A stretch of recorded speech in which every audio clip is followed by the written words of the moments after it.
Hello everybody. कल हमने बात किया था आर्टिकल्स के बारे में, सॉरी ओमिशन ऑफ आर्टिकल्स के बारे में। फिर मैंने बोला था कि हम प्रोनाउन पढ़ेंगे, लेकिन प्रोनाउन से पहले हम नाउन्स के बारे में पढ़ पढ़ सकते हैं।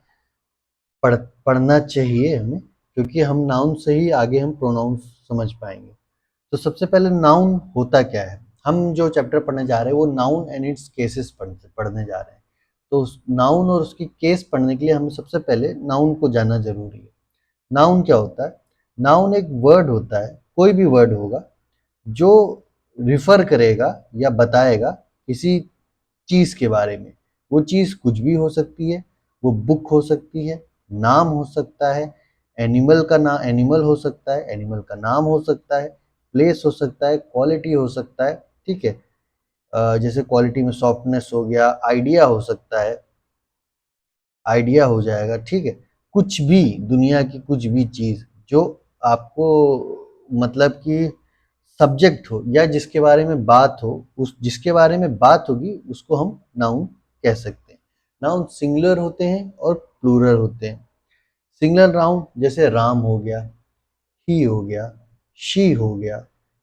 ये ही और शी जो है ये नाउन नहीं है, ये प्रोनाउन है, लेकिन फिर भी जैसे राम हो गया, टेबल हो गया, पेन हो गया, पेंसिल हो गया, ये सिंगुलर नाउन हो गए। पेन्स हो गए, पेंसिल्स हो गए, टेबल्स हो गए। ठीक है, ये प्लूरल नाउन हो गया। अब राम का राम तो बना नहीं सकते, क्योंकि राम तो एक ही बंदे का हो सकता है। ठीक है। तो यहाँ पे प्लूरल और सिंगुलर नाउन हमें पता चल गया। अब नाउन का और उसका केस क्या होता है। जैसे कि नाउन जो होता है उसके दो केस, टोटल तो चार केस बनते हैं। जैसे नॉमिनेटिव केस होता है या सब्जेक्टिव केस होता है। ठीक है। नाउन के केसेस क्या, कौन कौन से होते हैं? नाउन के केसेस होते हैं, जैसे हो गया, पहला हम मानते हैं, एक मिनट, पहला हो गया नॉमिनेटिव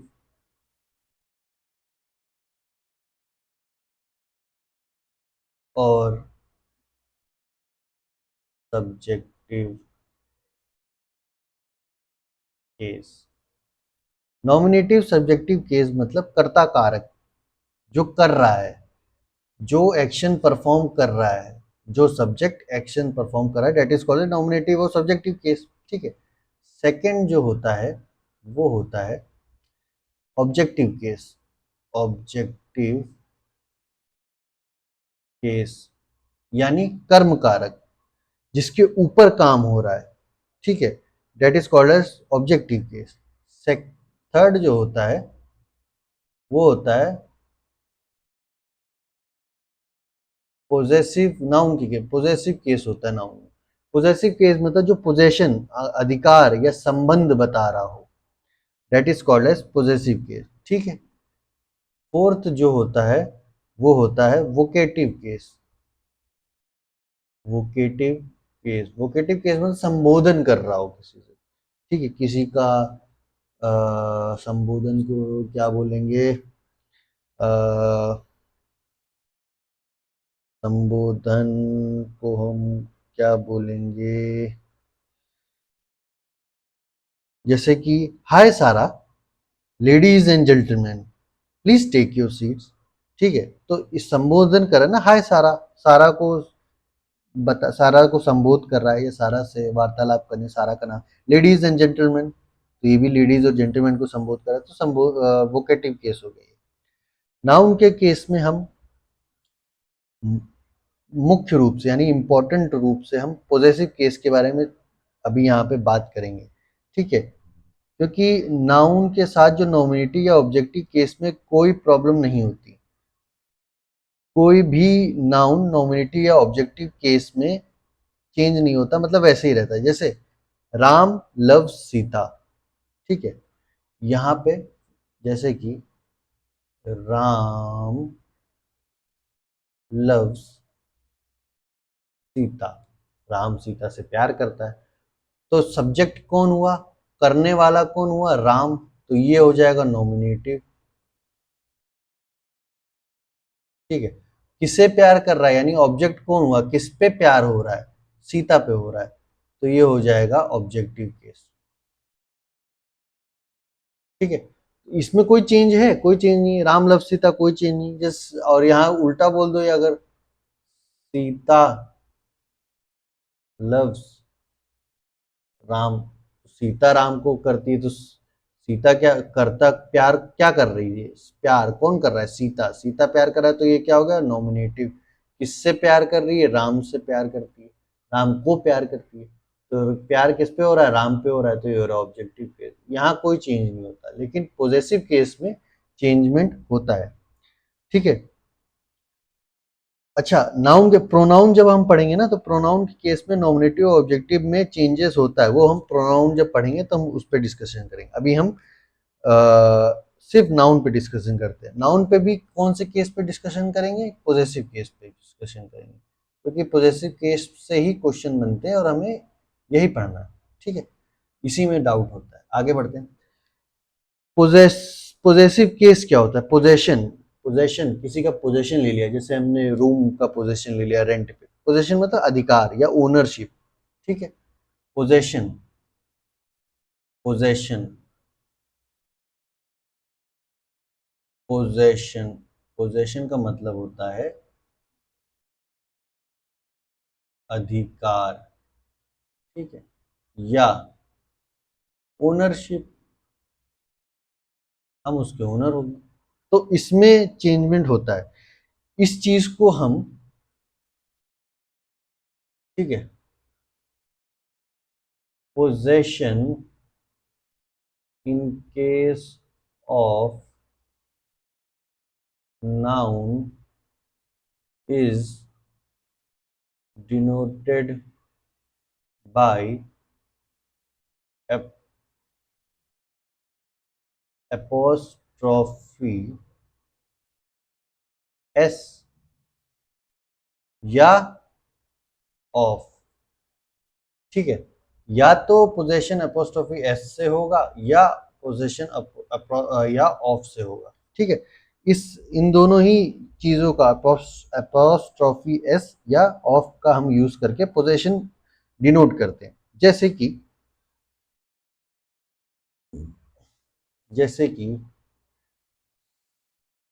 शेक्सपियर्स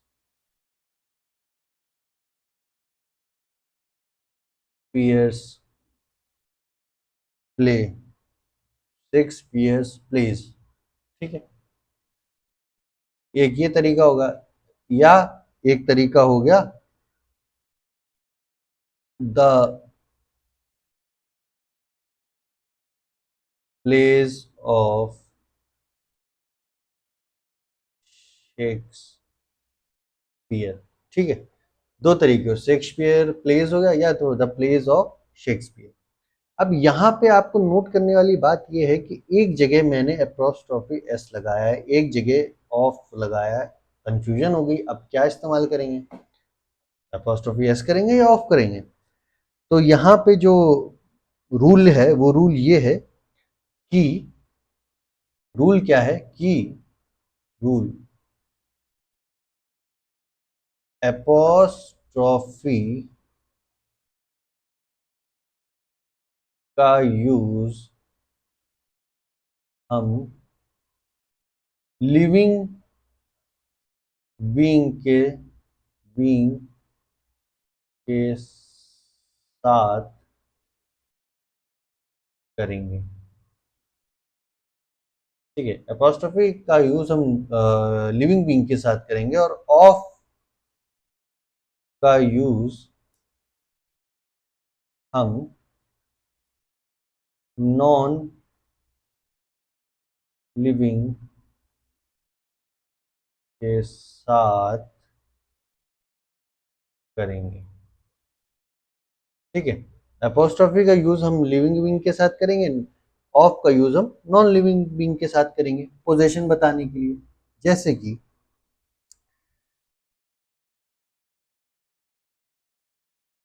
सेंटेंस आए आपके पास, ये जैसे सेंटेंस है आपके पास, सेंटेंस आए अ टेबल्स legs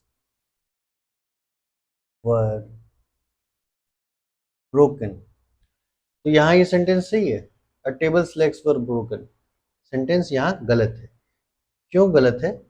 क्योंकि टेबल जो है नॉन लिविंग बीइंग, तो हम नॉन लिविंग पर पोजेशन में, क्योंकि टेबल्स की जो लेग्स हैं, यानी टेबल्स के जो जैसे चारपाई के जो पाए होते हैं, वो किसके हैं? टेबल्स के हैं। टेबल क्या है? नॉन लिविंग है। तो यहाँ पे हम नॉन लिविंग का हम बताएंगे ऑफ के साथ, पोजेशन उसी के है ना। तो a legs of tables were broken. A legs of tables were broken. क्या ये सेंटेंस अब सही है? हाँ, पोजीशन बताने के लिए ये सही है, लेकिन अ लेग्स ऑफ टेबल नहीं होगा, यहां पे होगा the legs of table. The legs of tables were broken. अब क्वेश्चन है कि दा क्यों लगेगा? दा इसलिए लगेगा क्योंकि हम जिस टेबल की बात कर रहे हैं ना, उसी उसी के लेग्स ब्रोकन हुए हैं। समझ में आया? किसी और के ब्रोकन नहीं हो, उस टेबल के बारे में हमें पता है, नॉलेज है, इसलिए हम द लगा रहे हैं, जैसे मैंने पहले बताया था। तो the legs of tables were broken. ठीक है। क्वेश्चन आपको ऐसे देगा इस केस में, एरर आपको द लेग्स ऑफ टेबल दे के पूछ सकता है, या अ लेग्स ऑफ दे के पूछ सकता है। इन दोनों सेंटेंस में क्या एरर दे के पूछ सकता है? एक तो ये इस टाइप का एरर आएगा, एक इस टाइप का एरर आएगा। ये तो सेंटेंस सही है, तो इसमें तो कोई एरर नहीं है। तो पोजीशन के केस में इन दो एग्जांपल्स को दे के एरर पूछ सकता है क्वेश्चन में। ठीक है। और आगे हम देखते हैं कि और कहां कहां एपोस्ट्रोफी एस का इस्तेमाल होता है, use in case of possession. You तो हम ऐसे करेंगे, इसको पहले मिटा देते हैं। ठीक है। यहाँ हम करेंगे, कहाँ कहाँ इस्तेमाल होता है? पहला कहाँ कहाँ इस्तेमाल होता है? Use of apostrophe in case of possession. Use of apostrophe in case of possession कहाँ कहाँ यूज होता है? पहला, मानव जाति हो, मानव जाति, जैसे या ह्यूमन बींग्स, या एनिमल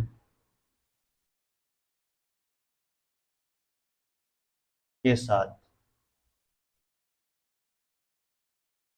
जैसे कि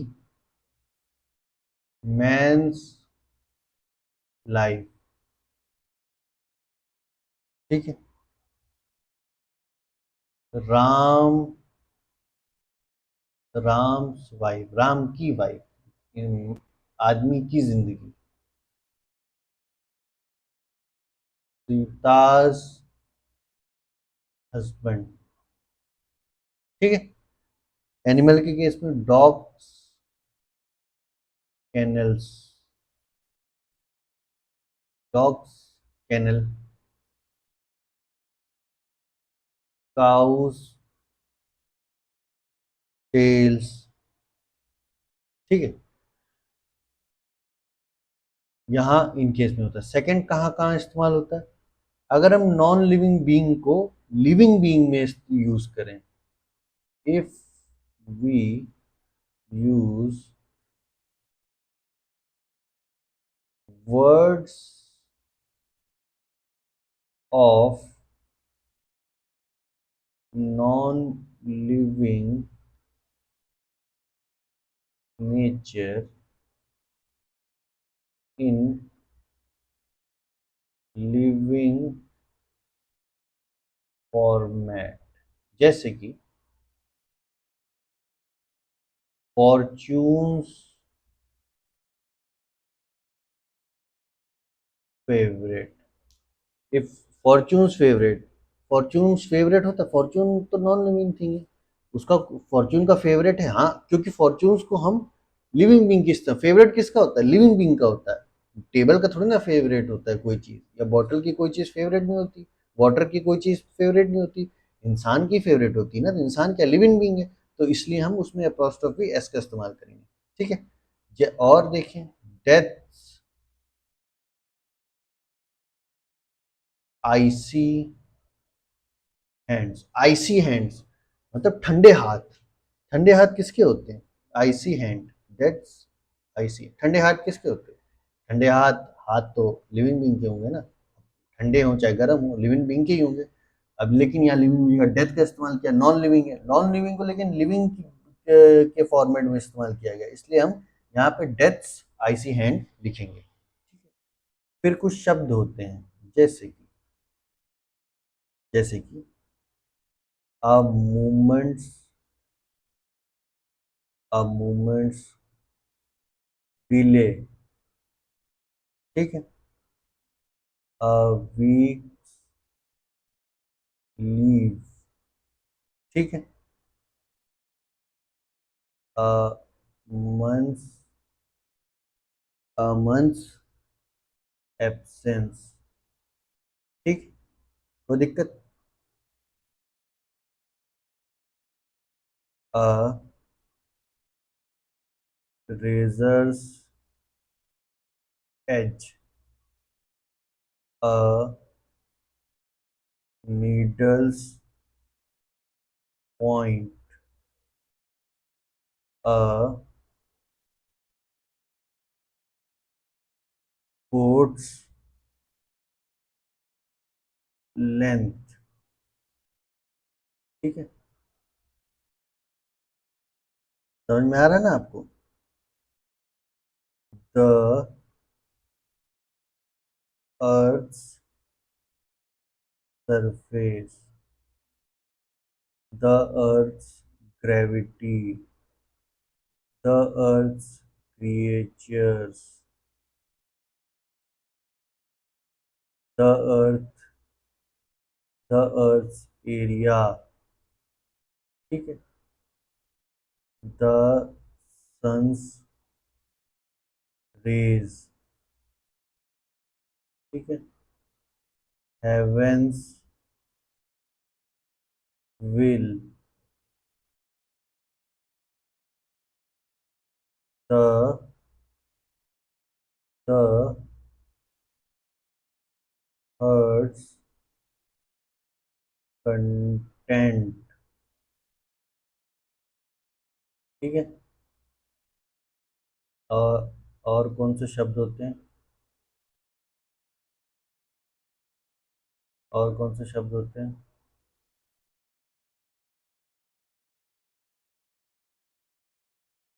द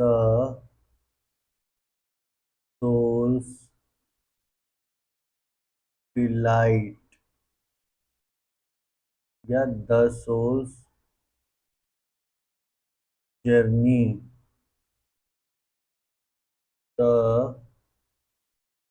माइंड्स आई, ठीक है। इन शब्दों के साथ ये याद कर लीजिएगा, ठीक है।